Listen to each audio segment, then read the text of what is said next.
In a small village nestled in the hills of eastern Ukraine, where the air once carried the scent of wildflowers and the laughter of children, the ground now trembles with the distant rumble of artillery. Maria, a schoolteacher in her late 30s, stands at the edge of a crumbling schoolyard, clutching a worn rosary. Her students, once eager to learn about poetry and mathematics, now huddle in basements, their dreams drowned out by the cacophony of war. Maria's husband, Petro, a mechanic, was called to the front lines 6 months ago. His letters, once frequent, have dwindled to silence. Each night, Maria kneels by a flickering candle, praying not just for his safety, but for her own heart to remain open to resist the creeping bitterness that war sows in the soul. The world feels like this village fractured, weary, loud with conflict. Not just the literal wars that scar the earth, but the quieter battles in our homes, workplaces, and hearts. The stress of unpaid bills, the disconnection from loved ones, lost to screens or grudges, the inner turmoil of feeling adrift in a world that moves too fast. We are all in some way standing in Maria's schoolyard, clutching something precious, wondering how to keep faith when the ground shakes beneath us. Pope Francis, in his 2015 encyclical, Laudato Si, speaks of an integral ecology, a call to care for both the earth and the human heart. He writes, "We are faced not with two separate crises, one environmental and the other social, but rather with one complex crisis, which is both social and environmental." This teaching echoes Christ's command in Matthew 22:39, "Love your neighbor as yourself." At its core, this is a call to see the interconnectedness of all things, our pain, our planet, our people. In a world of war, literal or figurative love is not a luxury. It is the only path to healing. Maria's village is a microcosm of this truth. The war has stripped away the veneer of normalcy, exposing raw human need. Food is scarce, trust scarcer. Yet Maria notices something. In the bomb shelter, an old man named Ivan shares his last loaf of bread with a young mother. A teenage boy, Ole, risks his safety to carry water to the elderly. These acts, small in the face of war's enormity, are love made visible. They are the embodiment of Pope Francis's words in his 2020 encyclical, Fratelli, Tutti. Love, then, is more than just a series of benevolent actions. Those actions have their source in a union increasingly directed towards others, considering them of value, worthy, pleasing, and beautiful. How does Maria, or any of us, live this love in a world that tests faith? Let's walk with her, step by step, to see how Christ's and Pope Francis's teachings can take root in the cracked soil of our lives. Maria wakes before dawn, the cold seeping through the thin walls of her home. Her first instinct is to check her phone for news of Petro, but the signal is gone again. The silence is heavy, not the comforting kind that invites prayer, but the kind that amplifies fear. She lights a candle, its flame a fragile defiance against the dark. In this moment, she recalls a homily from Pope Francis delivered in 2017 during a visit to Colombia, a nation scarred by decades of conflict. He said, "Peace is not achieved by normative frameworks and institutional arrangements alone. It is a process that requires us to touch the wounds of others to carry their burdens." Maria feels those wounds, Petro's absence, her students' fear, her own exhaustion. But the Pope's words stir something in her. Peace begins not with grand gestures, but with small, deliberate choices to carry another's burden. She decides to start her day differently. Instead of lingering in worry, she will visit her neighbor Anna, a widow who lives alone and rarely leaves her home. Anna's son was killed in the war's early days, and her grief has built a wall around her heart. Maria knocks on Anna's door, a basket of potatoes and a thermos of tea in hand. Anna, her eyes sunken, hesitates before letting her in. They sit in silence at first, the only sound the creak of the old wooden table. Maria doesn't preach or offer platitudes.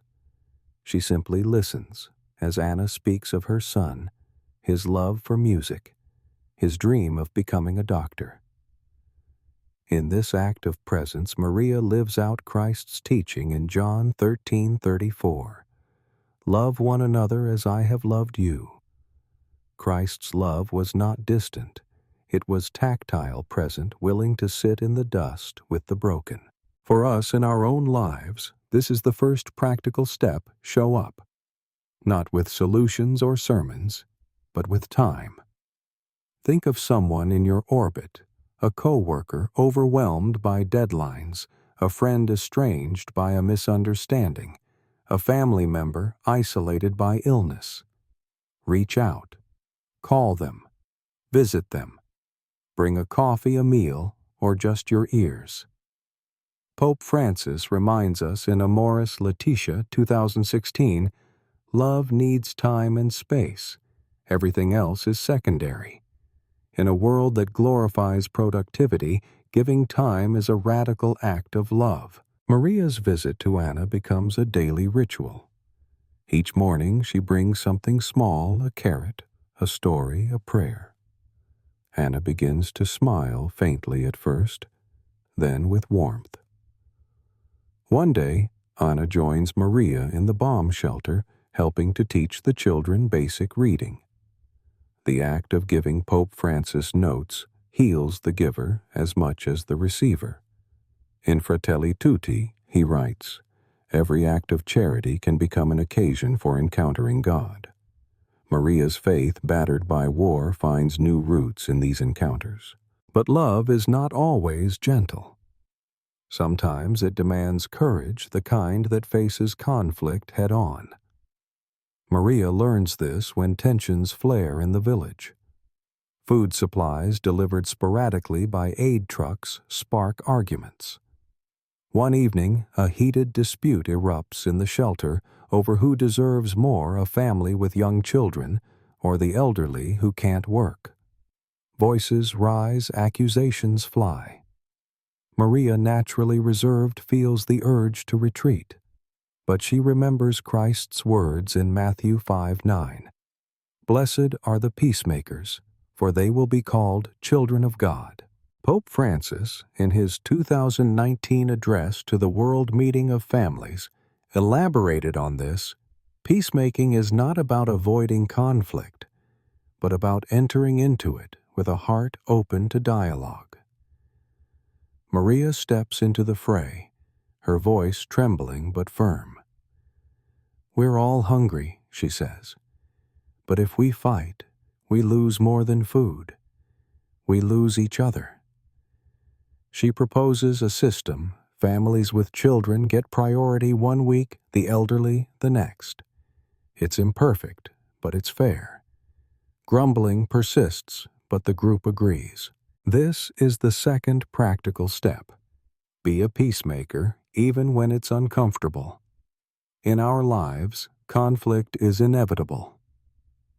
Disagreements with a spouse, rivalry at work, political divides at the dinner table. Instead of withdrawing or escalating, try dialogue. Ask questions. Listen without planning your rebuttal. Pope Francis advises in Christus Vivit, 2019. Seek to understand before seeking to be understood. This doesn't mean surrendering your beliefs, but grounding them in love rather than pride. Maria's effort doesn't end the village's problems, but it shifts the air. People begin to talk more, argue less. The shelter, once a place of fear, becomes a space of community. Children draw pictures on the walls, and adults share stories of better days. Maria sees Christ's parable of the mustard seed, Matthew 13:31-32 come alive.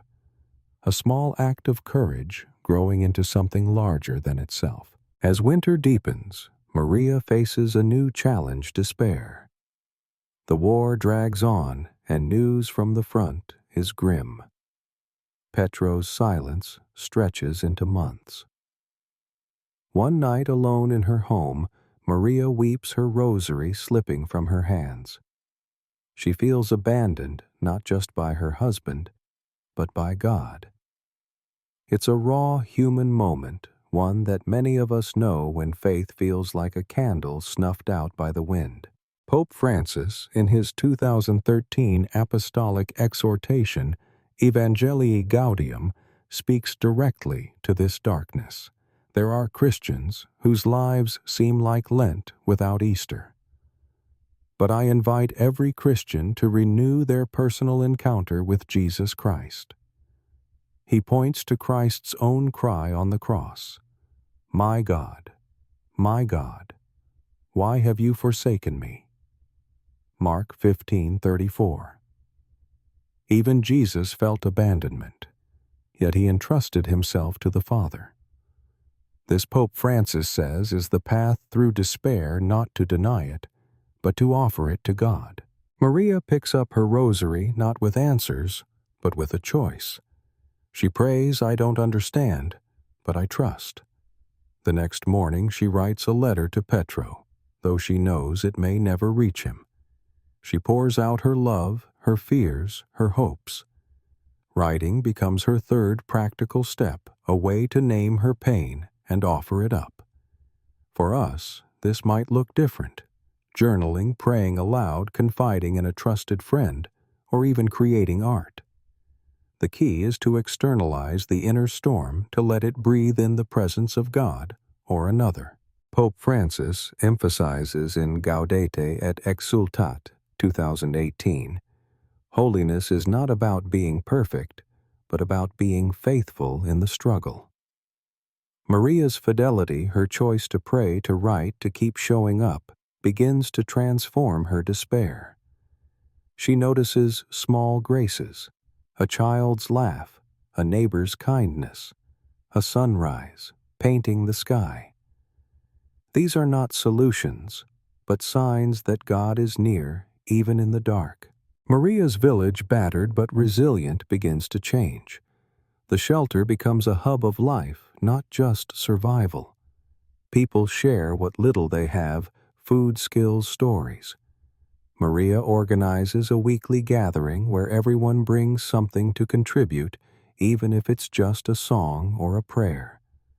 One night, Ivan, the old man who shared his bread, tells a story of his youth when he rebuilt his home after a flood. "We thought we'd lost everything," he says, "but we had each other. That was enough." This echoes Pope Francis's vision in Laudato Si. Human beings, while capable of the worst, are also capable of rising above themselves, choosing again what is good. It's Christ's promise in John 10:10. "I came that they may have life and have it abundantly." Abundance. Maria realizes is not about material wealth, but about connection, purpose, and love. The fourth practical step is to build community, no matter how small. In our lives, this might mean hosting a dinner, starting a book club, volunteering at a shelter, or simply checking in on neighbors. Pope Francis writes in Fratelli Tutti, "No one is saved alone." Maria's gatherings remind her village that they are not alone, and they remind us that faith grows in relationship, not isolation. As spring approaches, Maria receives a letter. It's from Petro, written weeks ago, smudged but intact. He's alive, wounded, but recovering in a field hospital. He writes of his love for her, his longing for home, and his gratitude for her prayers. Maria weeps this time with joy. The letter is not an end to the war, but a reminder of hope. She reads it to the village, and they celebrate their shared joy, a defiance of despair. Pope Francis, in his 2021 message for the World Day of Peace, says, "Hope is bold. It looks beyond personal convenience. It opens us up to grand ideals that make life more beautiful and worthwhile." Maria's hope, rooted in love, has carried her through war's darkest days. It's the same hope Christ offers in Revelation 21:5. "Behold, I make all things new." The fifth practical step is to hold fast to hope, not as a passive wish, but as an active choice. For us, this means celebrating small victories, a reconciled friendship, a moment of peace, a kind word. It means trusting that God is working even when we can't see it. Maria's village, like our lives, is still scarred, but it is also alive with possibility. Maria stands again in the schoolyard, the rosary warm in her hand. The war is not over, but she is not the same. She has loved, listened, made peace, named her pain, built community, and chosen hope. These acts, small in the world's eyes, are monumental in God's. They are the love that Pope Francis and Christ call us to, a love that heals, connects, and transforms. As the sun rises over the hills, Maria whispers a prayer not just for Petro, but for all who suffer. Her faith, tested by war, is stronger for it. And so we carry on in our own villages, our own battles, knowing that love is the answer, the path, the destination. The sky above Maria's village is heavy with clouds, the kind that promise rain, but withhold it, teasing the parched earth. It's been weeks since Petro's letter, and though his words still warm her heart, the war's relentless grind wears on. The schoolyard, once a place of lessons and laughter, now serves as a makeshift clinic. Volunteers from a nearby city arrive sporadically, bringing bandages, antibiotics, and weary smiles. Maria, no longer just a teacher, but a nurse, a counselor, a keeper of hope, moves through the cots, tending to the wounded. Her hands, once soft from chalk dust, are calloused from wrapping wounds and carrying water. Yet her eyes, though tired, carry a quiet fire, a determination to love in the face of loss. The village has changed since the winter. The bomb shelter gatherings have grown, drawing not just locals, but displaced families from nearby towns. Strangers become neighbors, their stories weaving a tapestry of grief and resilience. There's Sophia, a young mother who fled with her infant daughter, her husband lost in a missile strike. There's Dimitro, a former soldier with a limp and a haunted gaze who carves wooden toys for the children. Each person carries a wound, visible or not, and Maria sees her own struggles reflected in theirs, the stress of uncertainty, the ache of disconnection, the temptation to let anger or despair take root. In this fragile community, Maria finds herself drawn to Pope Francis's words from his 2016 apostolic exhortation, Amoris Laetitia. Love bears every trial with a positive attitude. It stands firm in hostile surroundings. This echoes Christ's teaching in Luke 6:27-28. Love your enemies, do good to those who hate you. Bless those who curse you. Pray for those who mistreat you. These are not abstract ideals, but a radical call to love beyond boundaries, even when the world feels like an enemy. In a war-torn village, or in our own lives battered by conflict, be it global, personal, or internal, this love is both shield and sword. Maria's challenge now is not just to survive, but to live this love in a way that transforms. The war has made trust, fragile suspicion, a reflex. Yet she knows that healing begins when walls come down, when hearts dare to open. Let's walk with her through the dust and hope of her village to see how these teachings take flesh in the chaos of today. The clinic is crowded this morning, the air thick with the smell of antiseptic and unwashed bodies. Maria kneels beside a young boy, Taras, whose leg was injured in a recent shelling. His mother, Sophia, hovers nearby, her face etched with worry. Taras winces as Maria cleans the wound, but he doesn't cry.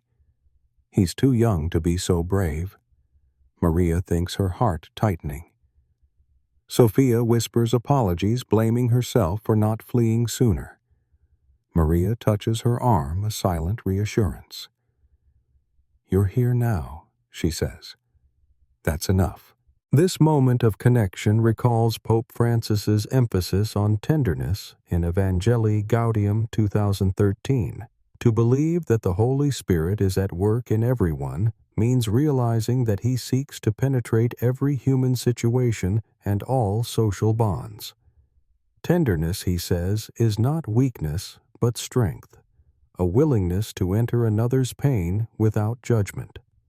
Christ modeled this in John 11:35, weeping for Lazarus, sharing in human grief before raising him.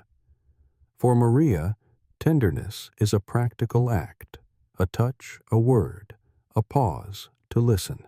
In our lives, tenderness is the first step to living love in hostile surroundings. Think of the coworker who snaps under pressure, the friend who withdraws after a loss, the stranger who seems hostile.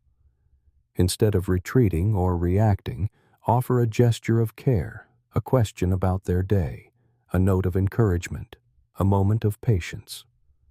Pope Francis writes in Fratelli Tutti, 2020, "Tenderness is the best sign of the presence of the Spirit."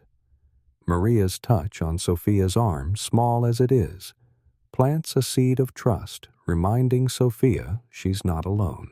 Over days, Sophia begins to help in the clinic, folding blankets and soothing children. Her daughter, barely a year old, becomes a mascot. Her giggles a rare music.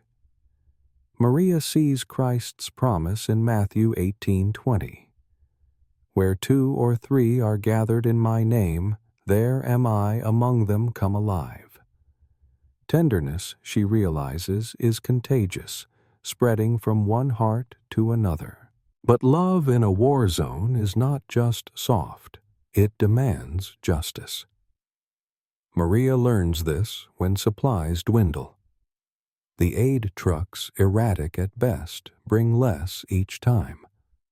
Whispers of corruption surface, rumors that officials siphon off goods before they reach the village.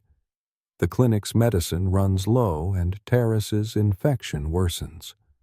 Maria's anger flares a righteous fire. She could ignore the rumors, focus on her small corner of care, but she remembers Pope Francis's words in Laudato Si 2015. "We cannot be indifferent to suffering. We must act." Christ, too, was not passive.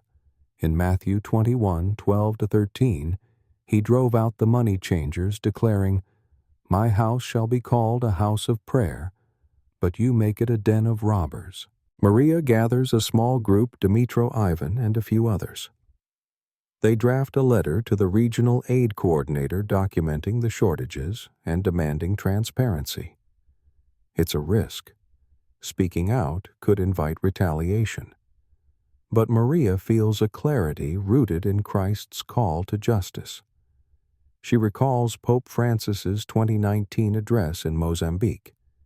Peace is not merely the absence of war, but a tireless commitment to recognize, guarantee, and rebuild the dignity of our brothers and sisters. Writing the letter is the second practical step. Advocate for what is right, even when it's daunting. In our lives, this might mean calling out unfair treatment at work, supporting a marginalized community, or holding leaders accountable. It doesn't require grand gestures. A letter, a petition, a conversation can start change. Pope Francis advises in Gaudete et Exsultate, 2018. We are all called to be witnesses, but there are many ways to bear witness. Maria's letter sent with trembling hands is her witness, a love that seeks not just comfort, but fairness. Days later, a response comes, not a promise, but an acknowledgement. An investigation is underway. More importantly, the village unites their shared purpose, a balm. Terrace's fever breaks thanks to a small batch of antibiotics smuggled by a volunteer. Justice Maria sees is love in action, protecting the vulnerable. The village's unity is tested when strangers arrive, refugees from a city reduced to rubble. They bring nothing but their fear and need. Some villagers stretched thin grumble. "We barely have enough for ourselves," one man mutters. Maria understands the instinct to close ranks. She feels it too. But she recalls Christ's parable of the Good Samaritan, Luke 10:25-37, where love crosses borders of tribe and tradition. Pope Francis, in Fratelli, Tutti, expands this.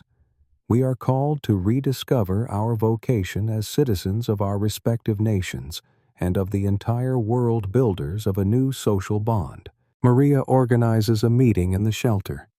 She shares the parable, her voice steady. "We've all been strangers," she says. "We've all needed help." She proposes sharing the clinic's resources and opening the schoolyard for tents.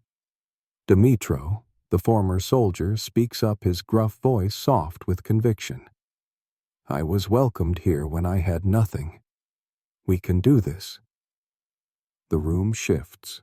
Reluctance gives way to resolve. This is the third practical step. Welcome the outsider. In our lives, this might mean inviting a new neighbor to dinner, mentoring a struggling colleague, or volunteering with refugees. It's about seeing the other as a brother or sister. Pope Francis writes in Christus Vivit 2019, "The heart of the Church is open to all without distinction."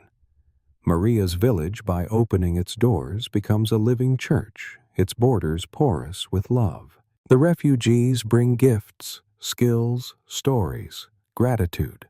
A woman named Olina, a former chef, teaches the children to make flatbread with meager flour. Her laughter, like Sophia's daughter's, becomes a thread in the village's fabric. Maria sees Christ's words in Matthew 25:35. "I was a stranger, and you welcomed me." Take root, proving that love multiplies when shared. As summer nears, Maria faces a personal trial. A volunteer brings news. Petro is alive, but his injuries are severe. He's in a hospital far away, unlikely to return soon. The war's end feels distant, a mirage. Maria's heart aches not just for Petro, but for the life they dreamed of, a home, children, peace. She kneels in the schoolyard, the rosary a lifeline. Doubt creeps in. Is love enough when the world keeps breaking? Pope Francis, in his 2021 book, Let Us Dream, speaks to this. In the trials of life, you discover who you are. Crises can bring out the best in us if we let them. Christ's agony in Gethsemane. Matthew 26:39 shows a path through pain. Not my will, but yours, be done. Maria, wrestling with her grief, chooses to surrender, not to despair, but to trust. She begins a new ritual. Each night she lights a candle and prays for Petro, the village, and herself, offering her pain to God. This is the fourth practical step. Surrender your struggles in prayer. In our lives, this might mean setting aside time to reflect, meditate, or write a prayer. It's not about erasing pain, but placing it in larger hands. Pope Francis notes in Amoris Laetitia, spirituality is not about escaping life, but engaging it fully with God. Maria's prayers don't change the war, but they change her. She finds strength to keep going, a peace that defies circumstance. One evening, Sophia joins her lighting a candle for her lost husband. Others follow Dimitro, Olena even. The schoolyard becomes a sanctuary, candles flickering like stars. This shared prayer, simple yet profound, binds them.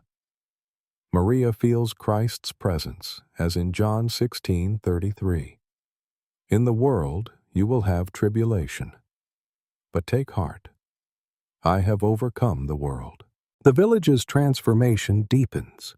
The clinic, once a place of desperation, now hums with purpose. Volunteers train locals in basic medical care. The schoolyard, lined with tents, hosts impromptu lessons. Olena teaches cooking. Dimitro whittles with the children. Maria reads poetry. These acts, born of love, echo Pope Francis's vision in Laudato Si. A sense of deep communion with the rest of nature cannot be authentic if our hearts lack tenderness, compassion, and concern for our fellow human beings. Maria sees this communion in small miracles. Sophia, once paralyzed by grief, laughing with her daughter. Dimitro, once silent, sharing stories of his childhood. The refugees, once strangers, now family. Christ's promise in John 15:12. This is my commandment, that you love one another as I have loved you, is no longer a distant ideal, but a lived reality. The fifth practical step is to cultivate joy in service. In our lives, this might mean volunteering mentoring, or simply doing small acts with love, cooking for a friend, helping a neighbor, teaching a skill. Pope Francis writes in Evangelii Gaudium, "Joy is the sign of a heart that loves." Maria's village, though scarred, radiates this joy, a testament to love's power. As summer blooms, a truck arrives larger than usual. The letter Maria sent months ago bore fruit supplies are more consistent, oversight stricter. Taras, now healed, runs to greet the driver, his laughter a victory. Maria watches her rosary in hand, Petro's letter tucked against her heart. The war rages, but love endures, tender, just welcoming, surrendered, joyful. She kneels in the schoolyard, candles glowing around her. The village, once a place of loss, is now a beacon of life. Pope Francis's words from Fratelli, Tutti ring true. Love builds bridges where walls once stood. Christ's love lived through Maria, and her community is rebuilding heart by heart a world that war cannot destroy. The summer sun bathes Maria's village in a golden haze, but the warmth cannot mask the scars. Craters pockmark the fields, and the schoolyard, now a patchwork of tents and makeshift classrooms, hums with the restless energy of survival. Maria moves through it all, her rosary, a constant companion, her heart tethered to Petro's distant hospital bed. The aid trucks come more regularly now, thanks to the letter she and the villagers sent, but the war's shadow looms. Drones hum overhead, a reminder that peace is a fragile guest. Yet the village is alive, stitched together by acts of love. Sophia's bread-baking lessons, Dimitro's carved toys, Olena's songs. These are the threads of hope woven through the fabric of suffering. Maria notices a shift in herself. The despair that once threatened to swallow her has softened, not gone but tempered by purpose. She's no longer just surviving, she's building relationships, trust a future, however uncertain. The village mirrors this. Children chase each other between tents, their laughter a fragile but fierce defiance. Strangers, once eyed with suspicion, now share meals. But new challenges emerge. The influx of refugees strains resources and whispers of division resurface. Some villagers fear the newcomers will take too much. Others resent the burden of sharing. Maria feels the tension, a reminder that love, even when rooted, must be tended. Pope Francis's words from his 2020 encyclical, Fratelli, Tutti, resonate. A community is more than the sum of its parts. It is a miracle of unity that emerges from diversity. This echoes Christ's prayer in John 17:21, that they may all be one, just as you, Father, are in me and I in you. Unity in a village fractured by war, or in our lives fractured by stress and conflict, is not automatic. It's a choice, a labor, a gift. Maria knows this labor is her calling now to bridge divides, to help her community see each other not as rivals, but as kin. Let's walk with her through the heat and hope of her village to see how love can forge unity in a divided world.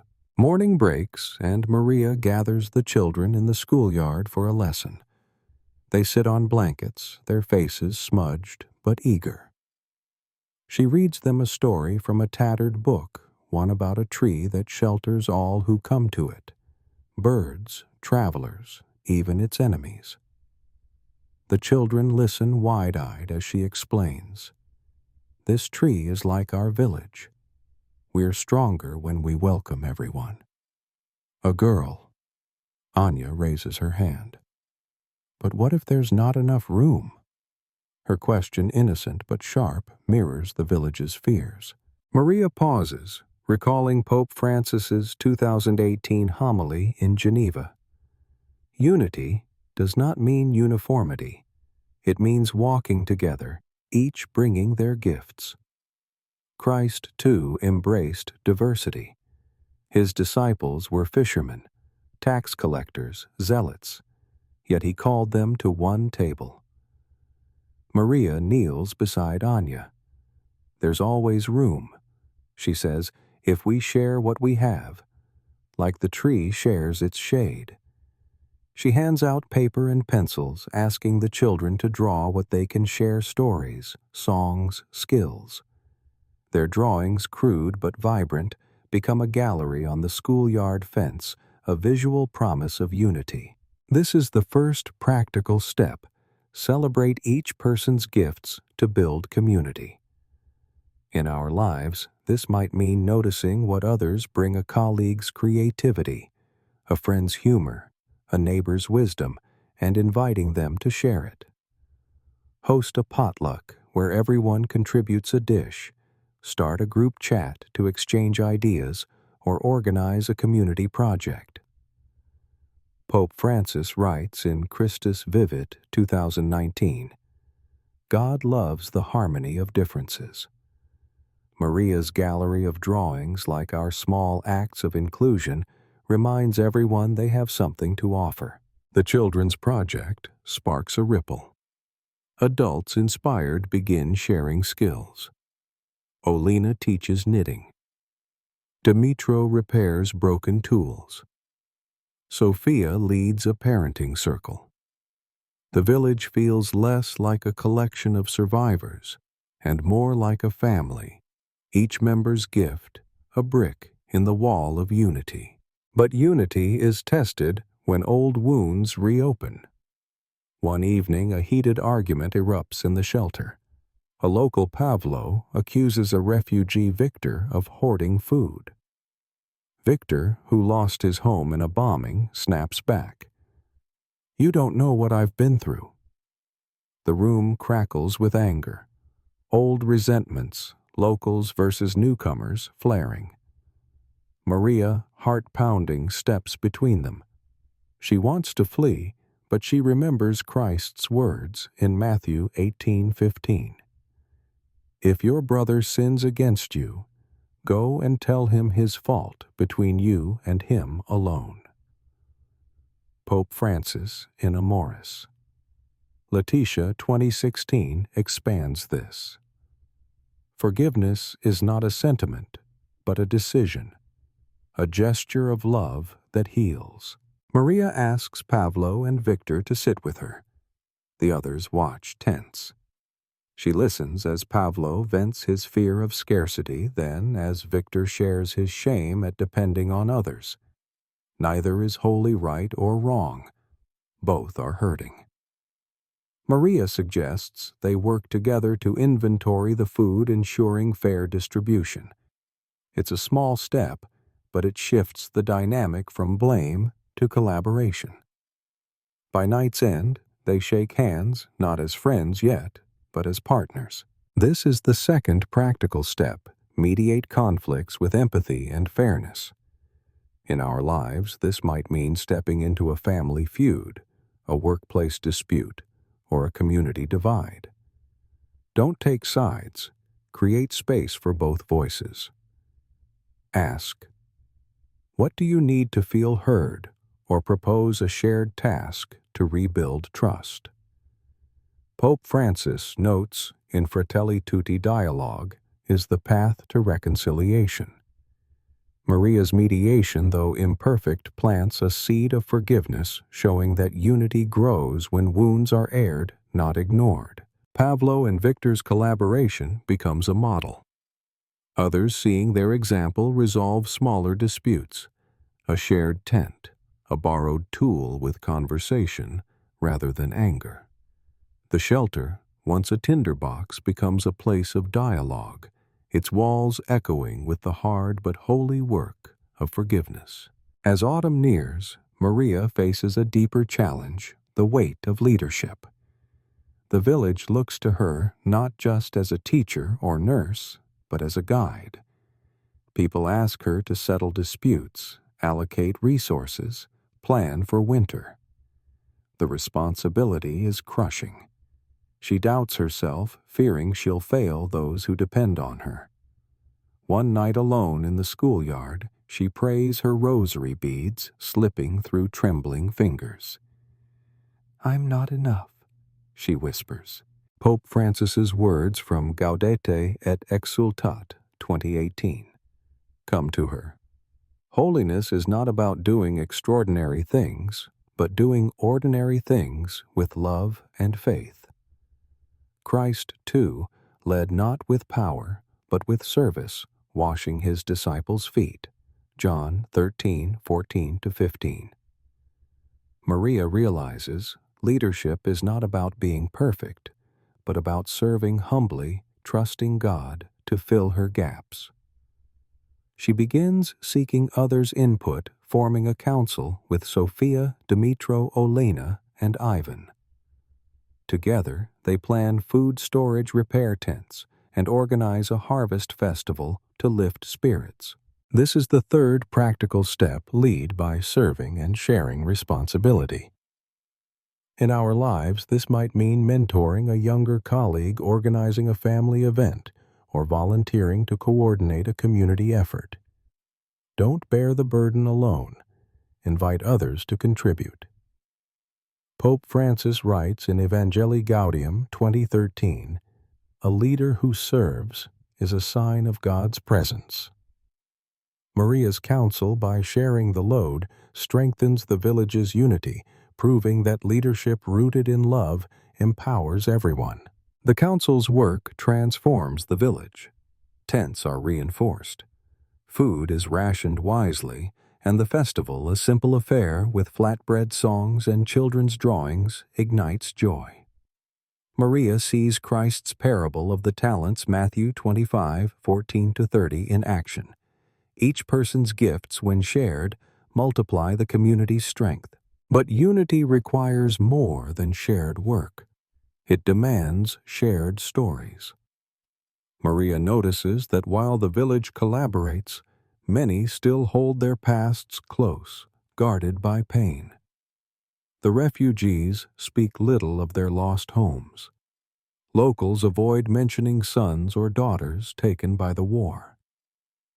This silence, though protective, keeps them strangers. Maria recalls Pope Francis's 2019 address in Morocco, We need to listen to one another to let our deepest dreams, not our fears, speak. Christ, too, broke silence with stories using parables to reveal truth and build connection. Maria proposes a storytelling night in the shelter.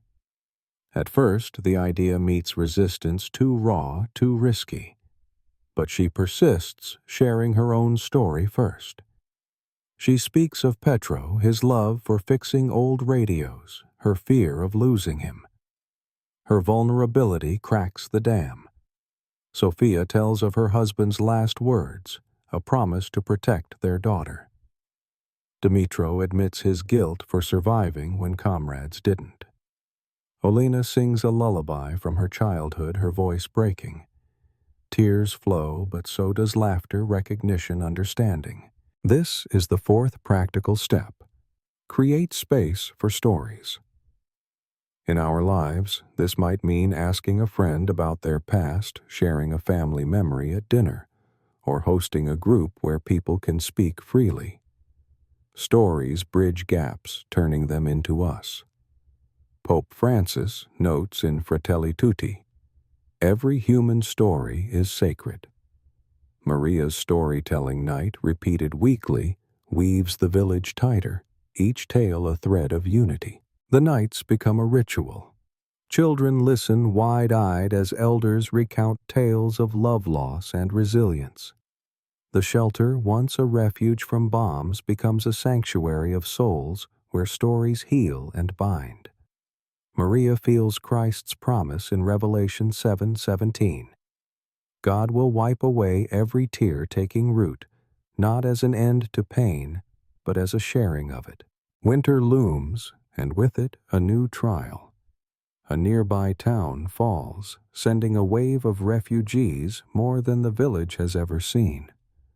The schoolyard is full resources stretched to breaking. Fear creeps in. Can they keep this unity? Maria, now part of the council, feels the weight but also the strength of their shared journey.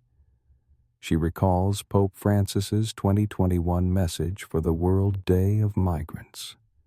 We are all in the same boat. Our shared humanity calls us to solidarity. Christ's call in Matthew 5:16. Let your light shine before others urges her to lead not with fear, but with faith. The council meets not to close ranks, but to expand. They reorganize the clinic, train more volunteers, and ask every household to take in one family. It's a bold ask, but the village, transformed by months of love, responds. Locals and refugees alike open their homes. Maria takes in a family, a mother, Nadia, and her 2 sons. Their presence, crowded and chaotic, fills her home with life. Nadia's boys, shy at first, join the schoolyard lessons, their drawings added to the fence. This is the 5th practical step act with bold solidarity. In our lives, this might mean advocating for the marginalized, donating to a cause, or welcoming someone different into your circle. Solidarity is love stretched wide, embracing the whole human family. Pope Francis writes in Laudato Si, 2015, everything is interconnected, and this invites us to develop a spirituality of global solidarity. Maria's village, by choosing solidarity, becomes a beacon, its light shining through the war's darkness. As snow dusts the hills, the village gathers for another storytelling night. Nadia shares her story, a harrowing escape, a hope for her son's future. The room, packed with locals and newcomers, listens in reverence. Maria looks around, her heart full. Petro is still far away. The war still rages, but this community, diverse, wounded, united, is a miracle. Pope Francis's vision in Fratelli. Tutti lives here. A love capable of transcending borders is the basis of what we call the common good. Maria kneels in the schoolyard, candles glowing, her rosary warm in her hand.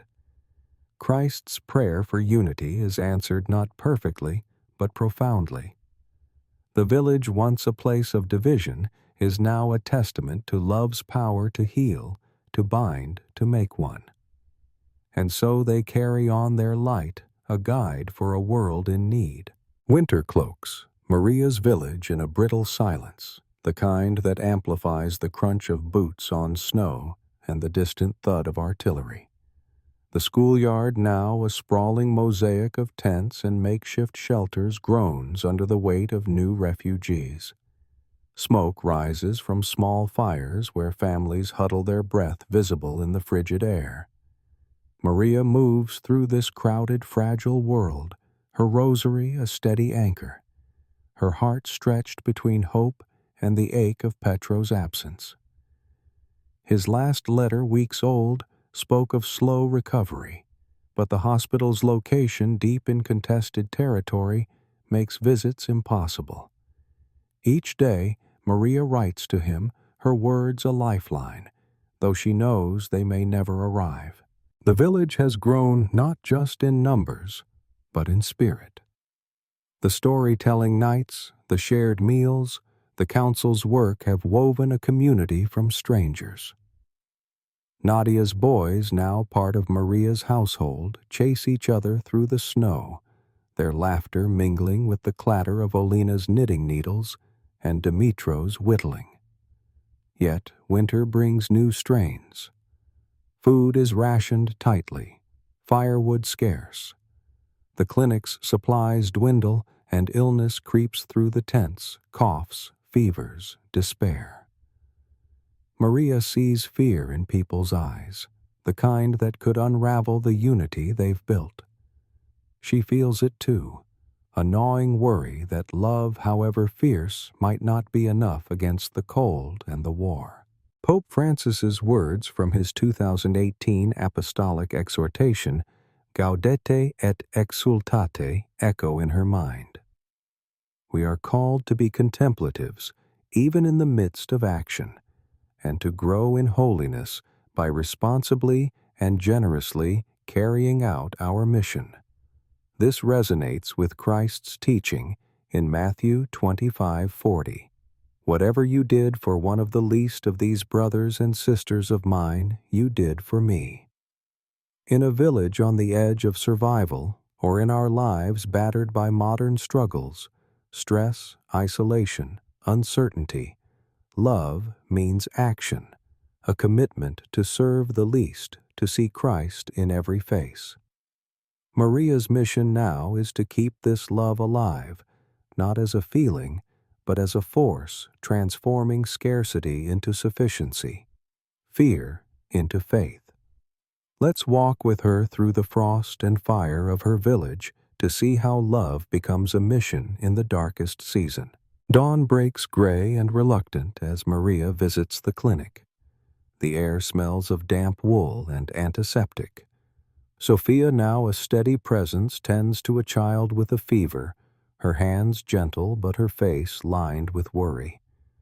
The medicine shelves are nearly bare. A recent aid truck brought less than hoped. Maria kneels beside an elderly woman, Katerina, whose cough has worsened. Katerina's eyes, clouded with age, meet Maria's.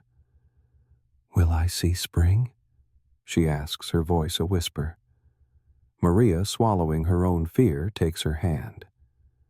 "We'll see it together," she says, not knowing if it's true, but choosing to believe.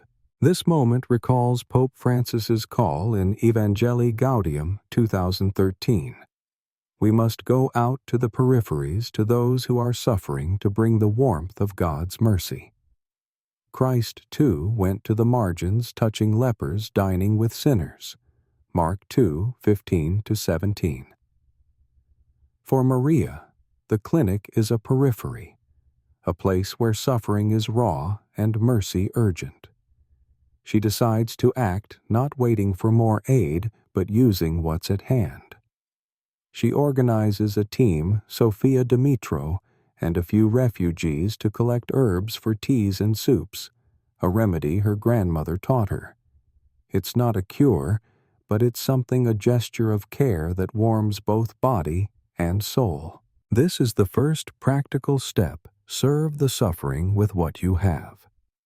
In our lives, this might mean visiting a sick friend, donating clothes to a shelter, or offering time to someone grieving. You don't need abundance. Start with what's in your hands: a meal, a call, a prayer. Pope Francis writes in Fratelli Tutti 2020, "Mercy is the beating heart of the gospel." Maria's herbal teas, shared in chipped mugs, carry this mercy, easing Caterina's cough and reminding the clinic's patients they are seen. The team's work grows. Villagers contribute what they know: recipes, remedies, prayers.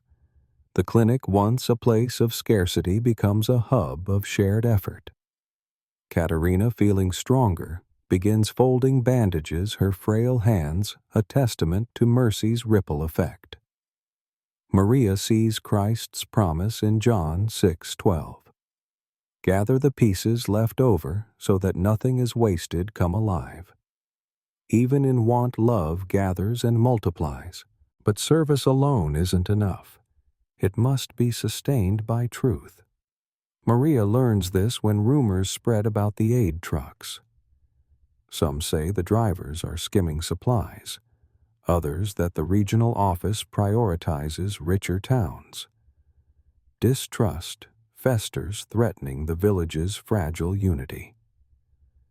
Maria, remembering the letter that brought change months ago, feels a pull to act again. She recalls Pope Francis's 2019 address in Madagascar. Truth is a companion of justice and mercy. It calls us to speak with courage and clarity. Christ, too, spoke truth, challenging hypocrisy, Matthew 23:27-28, while offering redemption. Maria calls a council meeting, inviting anyone with concerns. The shelter is packed, voices sharp with frustration. Pavlo, once at odds with Victor, demands answers. Victor, now his ally, suggests confronting the drivers. Maria listens, then speaks. "We need facts, not rumors," she says. She proposes a delegation to meet the next truck, not to accuse, but to ask questions and observe.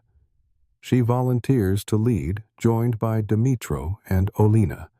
It's a risk. Drivers can be defensive, and the road is dangerous, but truth, she knows, is worth it. This is the second practical step. Seek truth with courage and clarity. In our lives, this might mean addressing a workplace rumor, researching a divisive issue, or asking hard questions in a strained relationship.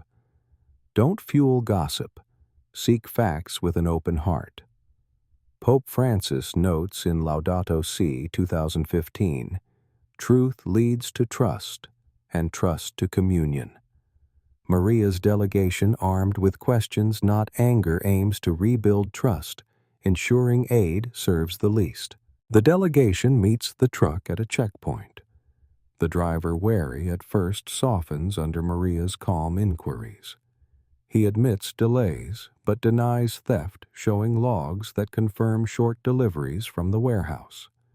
Maria, Dimitro, and Olena return with clarity. The problem lies higher up.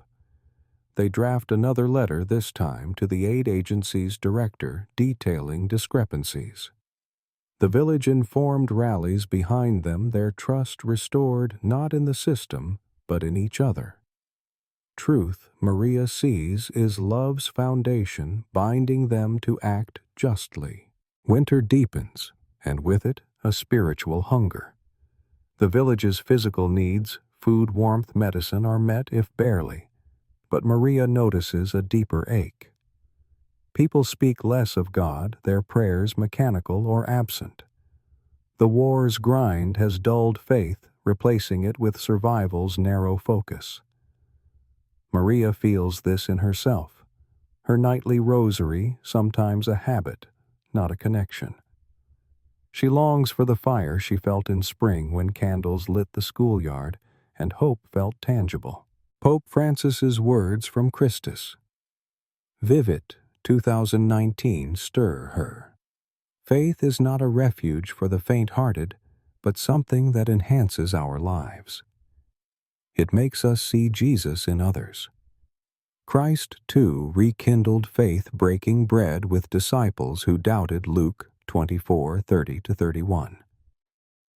Maria realizes love must include the soul reawakening faith through shared worship.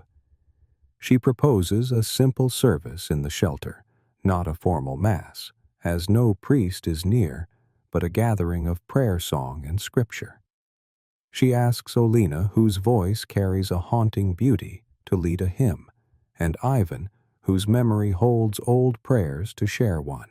This is the third practical step: nurture faith through communal worship. In our lives, this might mean starting a prayer group, reading scripture with family, or attending a service with a friend. It's about creating space for God together. Pope Francis writes in Amoris Laetitia 2016, "Spirituality is enriched by shared moments of grace." Maria's service held under flickering lanterns is such a moment. Olina's hymn, a Ukrainian lullaby adapted to praise, fills the shelter. Ivan's prayer, halting but heartfelt, draws tears. Maria reads from Psalm 23, "Though I walk through the valley of the shadow of death, I will fear no evil," and the words land like rain on parched soil. The services become weekly, each one different but vital. Children join, adding drawings to the prayers. Nadia, once silent about faith, shares a verse from her grandmother's Bible. The shelter, once a refuge from bombs, becomes a temple, its walls echoing with renewed belief. Maria feels Christ's presence, as in Matthew 18:20. "Where 2 or 3 are gathered in my name, there am I among them," rekindling her own faith. But love's mission also requires resilience, a refusal to let exhaustion win. Maria faces this as winter's peak tests the village. A blizzard buries the schoolyard, collapsing tents. A flu outbreak fills the clinic, and morale plummets. Maria, stretched thin, feels her strength fray. One night, unable to sleep, she kneels in the snow, her rosary frozen against her skin. "I can't do this anymore," she prays, her voice breaking. Petro's absence. The village's needs her own limits. They overwhelm her. Pope Francis's 2021 book, Let Us Dream, speaks to this. In every crisis, there is a temptation to give up, but God invites us to persevere, to trust in His strength. Christ's endurance on the cross, John 19:30, shows a love that persists through suffering. Maria, in her weakness, chooses to lean on others. She confides in Sophia, who listens and prays with her. She asks the council to share more tasks, delegating food distribution to Pavlo and Victor.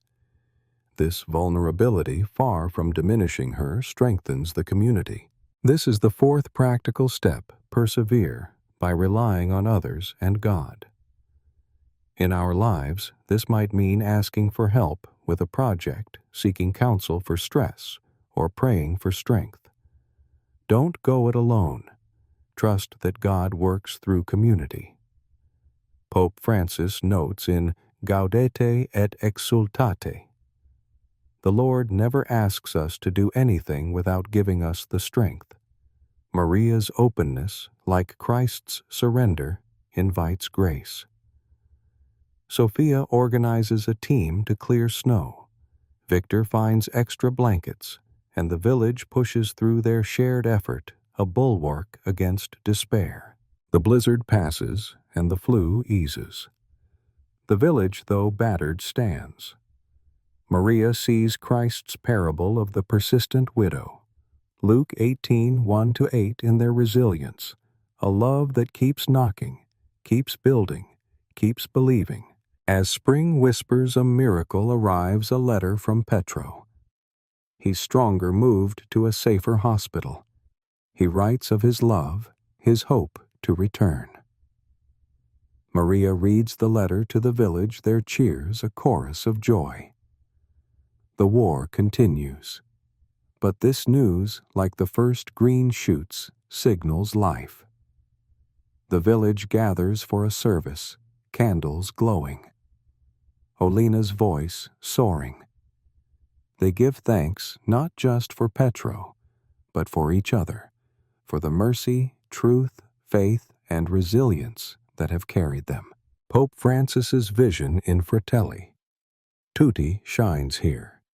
Love impels us towards universal communion. It makes us work for a world where all are included. Christ's command in John 13:34. Love one another as I have loved you is their guide.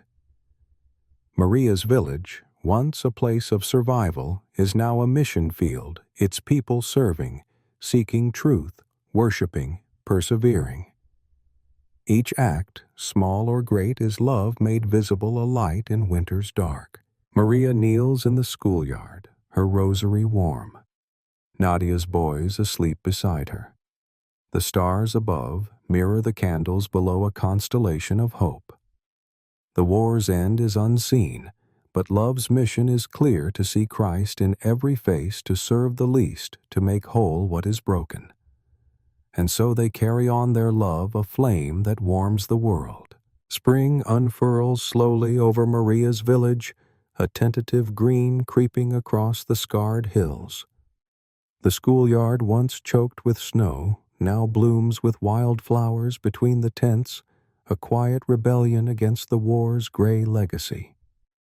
The air carries the scent of damp earth and hope, though the distant rumble of artillery reminds all that peace is a dream deferred. Maria walks through the bustling community, her rosary a familiar weight in her pocket, her heart lifted by Petro's recent letter. He's walking again, his wounds healing, and whispers of a possible transfer to a closer hospital spark cautious joy. Yet the village faces fresh trials. The influx of refugees has slowed, but resources remain tight, and the strain of long-term survival frays tempers. The unity forged in winter teeters, tested by fatigue and fear. Maria, now a pillar of the village, feels the weight of expectation. She's no longer just a teacher or nurse, but a symbol of resilience, her actions watched by children and elders alike. The storytelling nights continue. The clinic hums with shared effort, and the council, Sophia, Dimitro, Olena, Ivan, and others, guides with steady hands. But Maria senses a deeper need, not just to survive, but to thrive, to build a legacy of love that outlasts the war. She thinks of her students like Anya and Nadia's boys, who deserve more than shelters and rations. They deserve a vision of a world made whole. Pope Francis's words from his 2020 encyclical, Fratelli Tutti, resonate. Love is capable of building a new world because it rejects no one and includes everyone. This echoes Christ's promise in John 16:33. In the world you will have tribulation, but take heart, I have overcome the world. In a village weary from war, or in our lives worn by stress, division, or doubt, love is not just a response, but a revolution, a call to create, to restore, to dream with God. Maria's mission now is to lead her community toward this new world, planting seeds of love that will bloom beyond the war's end. Let's walk with her through the spring light and lingering shadows to see how love becomes a legacy. Morning dawns soft and golden as Maria gathers the children in the schoolyard, their faces smudged with dirt, but bright with curiosity, turn to her as she hands out seeds, sunflower wheat herbs salvaged from a recent aid package. "These are small," she says, holding up a seed, "but they hold life. Like us." The children, giggling, dig into the soil, planting along the schoolyard's edge. Anya, ever thoughtful, asks Will, "They grow before the war ends." Maria kneels beside her. "We plant anyway," she says. "For you, for tomorrow." This act recalls Pope Francis's call in Laudato Si, 2015. We are called to be instruments of God in caring for creation, each according to our own culture, experience, and talents. Christ, too, spoke of seeds in Matthew 13:31-32, the mustard seed growing into a tree that shelters all. For Maria, planting is more than survival. It's a declaration of faith in the future, a love that looks beyond today's pain.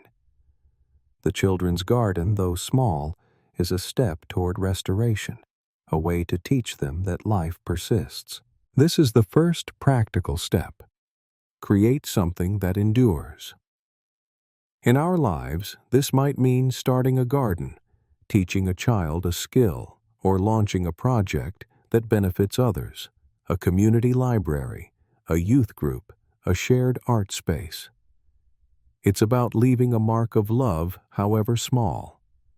Pope Francis writes in Gaudete et Exultate, 2018, "Each of us can do something, however modest, to advance God's kingdom." Maria's garden, tended by grubby hands, is a kingdom act, its roots a promise of tomorrow. The children's enthusiasm spreads. Adults join clearing rubble to expand the planting area. Olena suggests saving seeds for next year. Dimitro builds trellises from scavenged wood.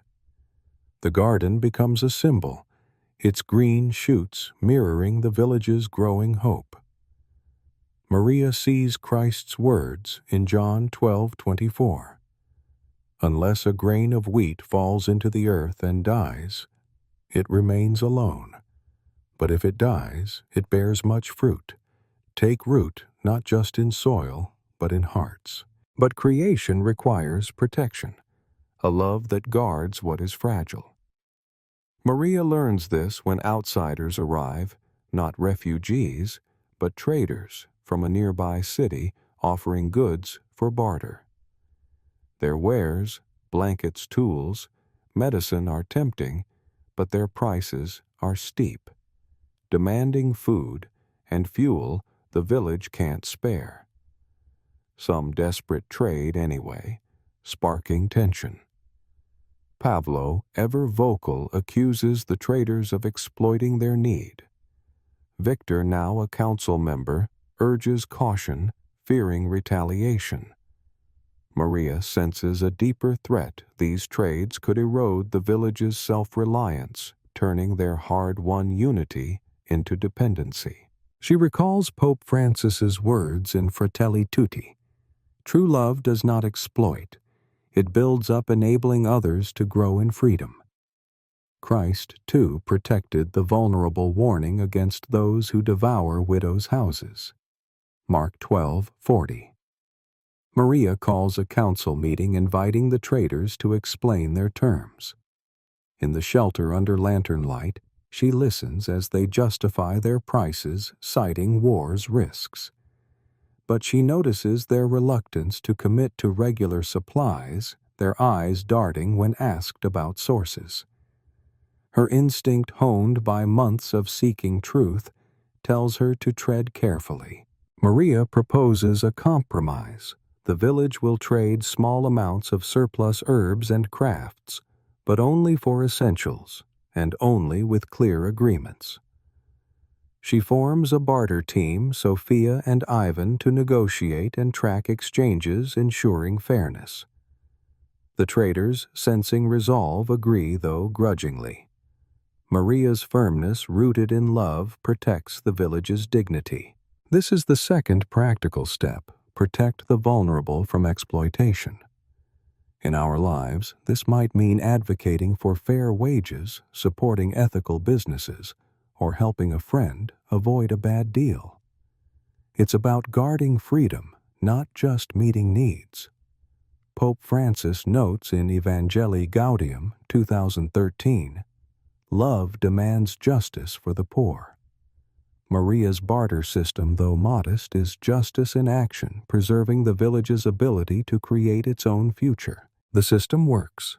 Trades are limited essentials secured, and the village's resources stay intact. Pavlo, once quick to anger, praises the council's foresight. The traders, seeing no easy profit, move on, leaving the village stronger. Maria sees Christ's parable of the wise steward, Luke 16:1-13, in their vigilance, a love that plans, protects, and perseveres. As spring deepens, Maria notices a restlessness in the village.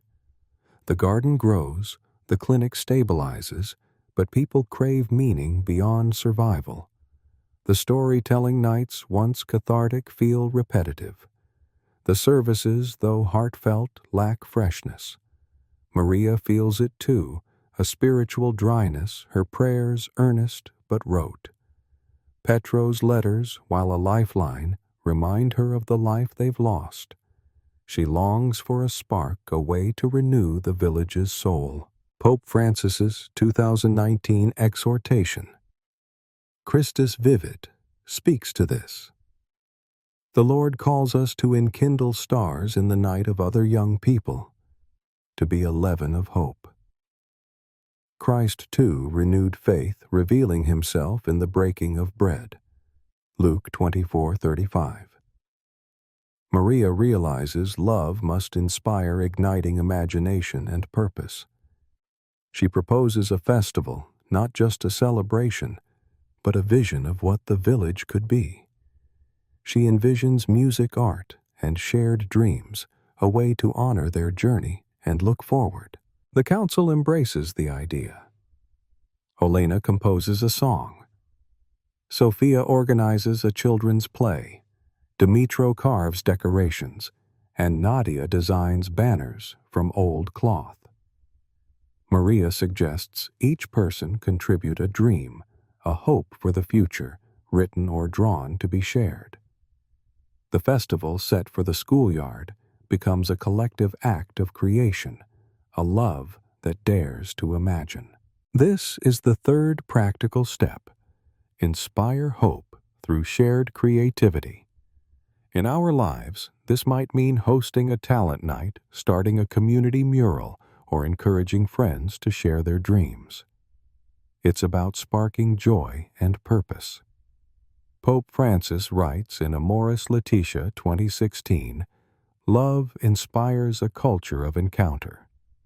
Maria's festival, with its songs and stories, is such an encounter, a leaven of hope in a weary world. The festival day dawns bright.